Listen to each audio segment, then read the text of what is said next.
Sobre este caso de órgãos sumindo ou desaparecendo, as pessoas não estão a passar bem as informações. Existe uma enorme diferença entre os órgãos sumirem e retração dos órgãos. Quando alguém diz que os seus órgãos desapareceram, significa que o órgão sumiu fisicamente. Ou seja, você olha para a região do órgão genital e você não vê absolutamente nada. Isso é sumiço ou desaparecimento dos órgãos. Agora, quando estamos a falar de retração, ocultamento do órgão, significa que o órgão ainda continua lá, só que está menos visível.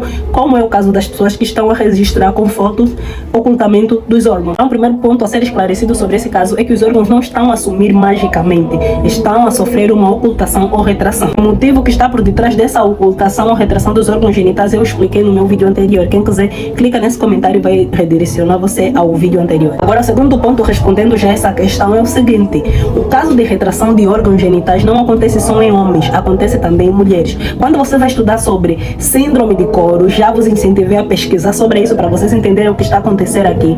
Você vê que, apesar de que a maioria dos casos são do sexo masculino, também existem casos do sexo feminino, onde há ocultamento dos mamilos, dos seios e até mesmo da vulva. E o motivo desse ocultamento eu expliquei no meu vídeo anterior, você pode sempre ir lá ver para entender a explicação disso. Alguns comentários que eu recebi no meu vídeo anterior é que eu sou louca, tipo, eu fumei liamba e que isso realmente tem a ver com feitiço e que a ciência não pode explicar tudo.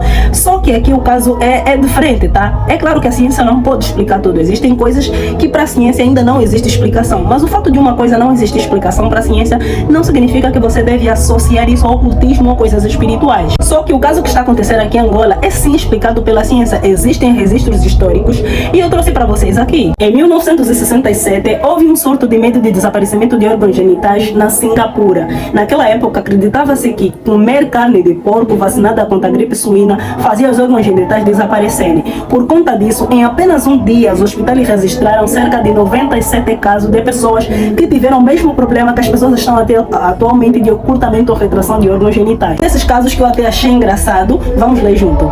A epidemia de encolhimento genital em massa começou em outubro de 1967. Em um dos casos, um jovem de 16 anos correu para a clínica externa do Hospital Geral com os pais logo atrás. O rapaz parecia assustado e pálido, descreveu um relatório, e ele puxava força para evitar que o órgão desaparecesse em seu abdômen. Os pais do rapaz gritavam para que os médicos ajudassem, pois o filho tinha Suyang, a palavra chinesa para coro, que consideramos uma síndrome de retração genital culturalmente relacionada. E se a retração não parasse, ele morreria. Os médicos tranquilizaram a família e deram ao rapaz 10 mg de clordiazepoxido, após o que ele apresentou melhora.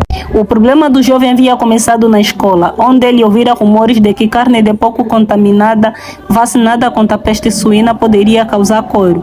Mais cedo naquela manhã, ele comera um pão recheado com carne de porco cozido no vapor.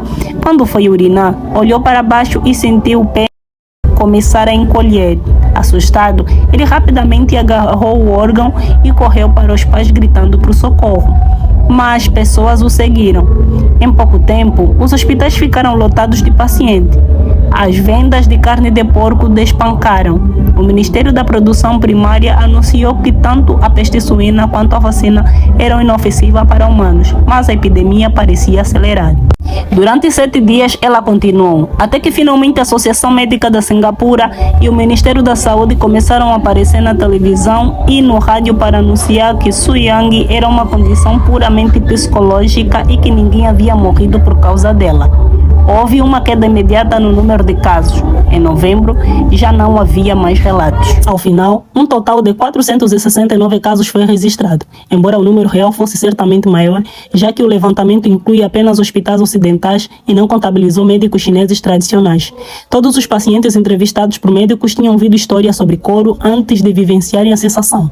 Após a epidemia, a Associação de Médicos Chineses concluiu que a epidemia de Shongyang deveu-se ao medo, à propagação de boatos, às condições climáticas e ao desequilíbrio entre coração e os rins. Enquanto isso, uma equipe do estado do coro, de orientação ocidental, concluiu que coro era uma síndrome de pânico ligado à doutrinação cultural. Não parou por aí. Em 1976, o caso se repetiu na Tailândia, onde houve cerca de 350 casos.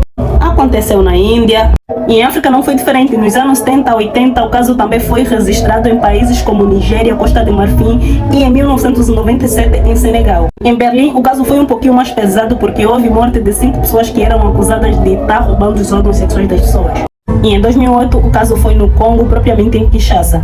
Note que esse surto não é novo, tá? É algo que já foi acontecendo, já é registrado pela história, que aconteceu em lugares diferentes do mundo. E apesar desses casos acontecerem em regiões ou países diferentes, todos esses casos seguem um padrão em comum. Primeiro é que, para que haja o surto dessa condição, primeiro alguém tem que instalar o medo nas pessoas contando histórias. Depois do medo instalado, entra o pânico e aí começam a surgir os surtos. E outra coisa que eu percebi sobre esses casos é que sempre é culpa dos estrangeiros. Por exemplo, no caso que aconteceu na China, eles culparam os vietnamitas. Então, não é muito diferente do que está acontecendo aqui em Angola, culpando os congoleses. Outra coisa que você percebe é que em todos esses casos há sempre um reforço cultural. Ou seja, a pessoa que tem ou desenvolve essa síndrome precisa já ter uma crença ou estar inserido em um meio onde uma crença é incomum para que essa pessoa desenvolva essa síndrome. Ou seja, tem muito a ver com a cultura. O medo, a ansiedade, o pânico, tudo isso faz com que a pessoa desenvolva essa síndrome. O jeito certo de resolver essa situação é seguir o que os outros países fizeram quando houve surtos do gênero, que é consciencializar as pessoas para que as pessoas possam saber que não tem nada a ver com coisas espirituais, ou seja, não existem evidências de que seja algo espiritual. Então, se as pessoas forem consciencializadas, já que trata-se algo que é psicológico, as pessoas vão poder sair desse estado de encolhimento dos seus órgãos sexuais. Se resultou no passado, pode resultar também hoje. Então, pronto. Eu estou a usar minhas redes sociais para transmitir para vocês. Se a televisão pública de Angola fizerem isso, olha, será muito bom. Ministério da Saúde. Sobre o relato de desaparecimento de órgãos que está a causar alvoroço e pânico na internet, me lembra um caso que aconteceu em 2018. Entre o mês de junho e julho, circulava um relato que causava pânico sobre um certo grupo que se chamava Kunamata. Na época, acreditava-se que esse grupo invadia escolas, bairros, cometendo vários tipos de violência. Acreditava-se que eles e até mesmo injetavam água de bateria nas pessoas. Por conta disso, na época, eu me lembro que vários alunos deixaram de assistir às aulas por ordem mesmo dos pais, com medo que fossem atacados por esse grupo de meliantes. Depois de algumas investigações, a Polícia Nacional de Angola emitiu um anúncio de que esse grupo não existia. Aliás, na época, nenhuma escola foi atacada ou nenhum bairro foi invadido por esse grupo. A causa do pânico era o medo. Sim, apesar de muitos nunca terem visto esse grupo, ao ouvirem alguém anunciar esse grupo em voz alta, o povo todo entrava em pânico e muita gente até chegava a se ferir por conta do medo e toda aquela correria. Era uma correria absurda. Eu mesma vivenciei desse cenário. Eu me encontrava na rua e alguém anunciou Kunamata e todo mundo começou a correr dispersamente. As pessoas nem calculavam que aí tinha estrada, aí tinha perigo. As pessoas só queriam saber de fugir do perigo que nem elas mesmas viam. Depois de um tempo, as pessoas começaram a perceber que realmente não existia nenhum grupo atacando escolas ou bairros. Era um medo coletivo alimentado pelos rumores e a crença que causava todo aquele alvoroço e todo aquele pânico. E o caso de órgãos sexuais desaparecendo não é muito diferente do caso do Kunamata. Eu vou vos explicar o porquê. Este caso de órgãos sexuais desaparecendo carrega consigo um cruzamento de vários elementos, como preconceito contra estrangeiro, medo coletivo, crenças culturais, psicologia social, pânico moral e desinformação. Esses elementos, quando juntam em um grupo de pessoas, formam um ambiente extremamente perigoso, por isso a necessidade de consciencializar as pessoas sobre casos como esse. E é isso que nós vamos entender aqui nesse. Primeiro que nós temos que entender que o funcionamento do nosso corpo é totalmente influenciado pela nossa mente. Quando estamos felizes, nosso corpo produz hormônios relacionados com a felicidade. E quando nós estamos tristes, o nosso corpo também produz hormônios relacionados com a tristeza. E uma coisa que nós precisamos também entender é que a nossa mente é totalmente influenciada pelo meio ambiente. Ou seja, é uma interligação entre os três. O ambiente influencia a mente e a mente influencia como o corpo vai funcionar. Mas até aí talvez você me pergunte, tá bom, Felícia, o que é que isso tem a ver com os casos dos órgãos desaparecendo? Já vamos entender. A resposta de todo esse mistério está em uma síndrome que se chama síndrome de Coro, em que a pessoa que está com essa condição acredita que o seu retraído, desaparecendo ou puxado para dentro do corpo. Veja, o curioso sobre essa síndrome é que ela não aparece sozinha, ela precisa de um gatilho psicológico, social, cultural. E isso está ligado com o que eu expliquei no princípio do vídeo, de que o ambiente influencia a mente e a mente influencia como o corpo vai funcionar. Essa síndrome geralmente aparece depois de um medo intenso, de rumores, crenças espirituais ou mesmo medo coletivo, um pânico coletivo que está acontecendo em uma certa região. Ou seja, acontece com pessoas que já estão a ser influenciadas com algo que está acontecendo no meio em que elas estão inseridas. vidas. Então como é que isso influencia o desaparecimento dos órgãos sexuais, por exemplo? Já vou explicar. Quando a pessoa entra em um pânico extremo, o cérebro entra em um estado que se chama hipervigilância, ou seja, para o teu cérebro você está correndo risco de vida, por isso ele faz algumas alterações no teu corpo para que você possa sobreviver à situação ou fugir da situação. Quando a pessoa está com medo extremo, o cérebro ativa o modo de hipervigilância, ou seja, para o cérebro a tua vida corre perigo, por isso ele precisa te preparar para enfrentar a situação ou fugir, a fim de que você não morra. Com isso o cérebro começa a preparar o teu corpo para aquela situação, fazendo você produzir alguns hormônios que estão relacionados com luta ou fuga, como adrenalina, cortisol, e também causa vasoconstrição. Essa parte guardem. Bem, vocês sabem muito bem que muito do fluxo sanguíneo. Para que o homem tenha uma ereção, é necessário que haja um aumento do fluxo sanguíneo nessa região peniana. Esse aumento do fluxo sanguíneo é que faz com que o possivelmente apareça com um tamanho maior em relação a quando o homem não está ereto.